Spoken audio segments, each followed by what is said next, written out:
The ship is making its turn for final approach. And here's this kind of aggressive final turn that would essentially position it so it's right behind the launch and catch tower.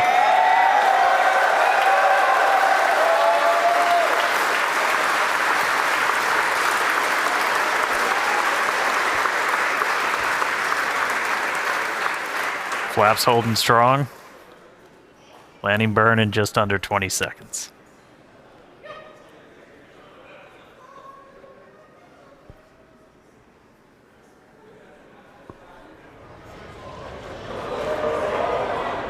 Ship landing startup.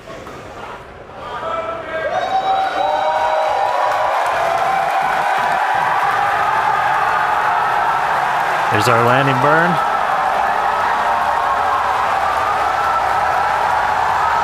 Three down to two. Starship has landed.